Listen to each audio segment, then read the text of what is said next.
Happy Friday, St. Francis in the field. This is Father Justin here with your Friday finale. We have much to discuss. Earlier this week, you saw the vestry nomination form and emails go out. If you have questions, don't hesitate to call me, call Mother Sarah, call Noelle Pecora, our operations director in the office. We're happy to talk to you about what it means to be on a vestry. And I will admit, Noelle wears a couple hats. She's on staff now, but she used to serve on the vestry, so she has a very good perspective on the vestry over the last 4 years, as she also works with the vestry now as the clerk and comes in because she is operations. It's good for her to be there with us, except when we go into executive session, which is a special mechanism. Not to get technical. Bottom line is, if you want to know about the vestry, you can call me, you can call Mother Sarah, you can call Noelle. We're happy to talk to you about that. Also, made an announcement to the 10 o'clock service.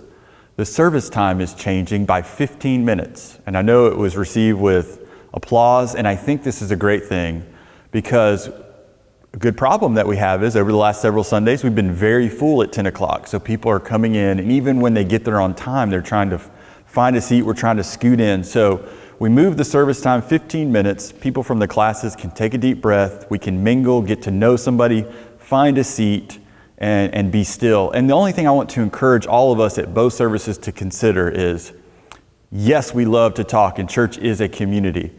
If we can think about just calming that down just a little bit so that those who do want to come in and pray can pray. And for those who come in and pray, I want to remind you, you don't need silence to pray. Prayer is between you and God. You can do prayer in a busy crowd. You could do prayer in the middle of Times Square. It's about you in that moment talking to God, just like you talk to your best friend sitting with you next to you on the pew.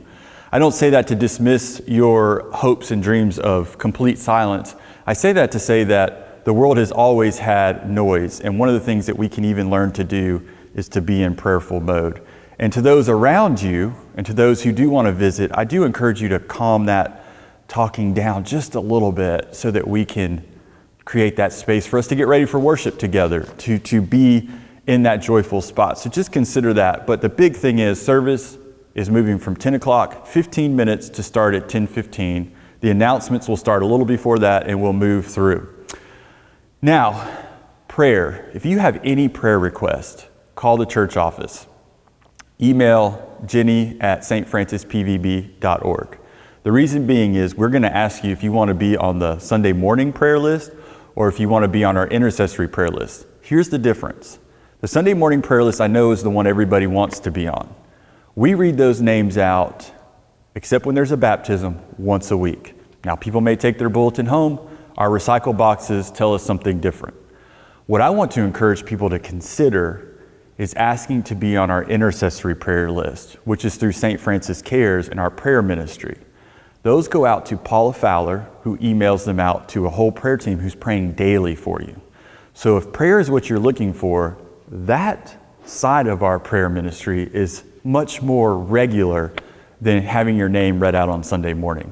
Not dismissing that, we can do both, but we want to know because it's your information to share. We don't assume you want to be on the public prayer list unless you tell us.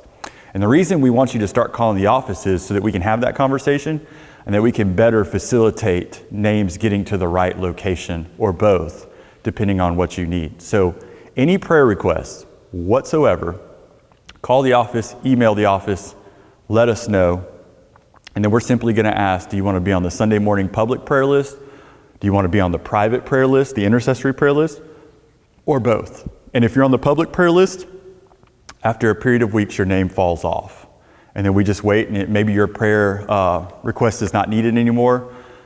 And we do that to keep those fresh and regular and focused, especially on those with the immediate needs. It's not to dismiss others. If we don't know, then we don't keep you on the list because we assume maybe things have moved into a different direction.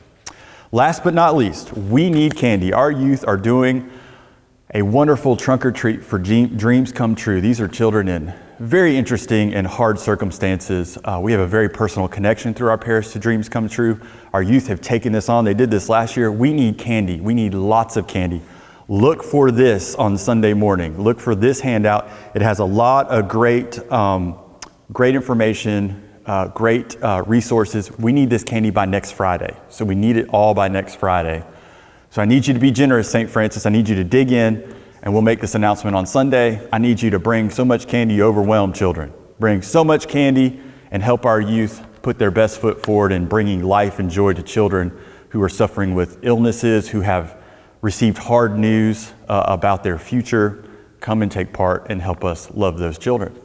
All right, I will see you at 8 o'clock and 10:15 on Sunday, or at 9 o'clock for our formation.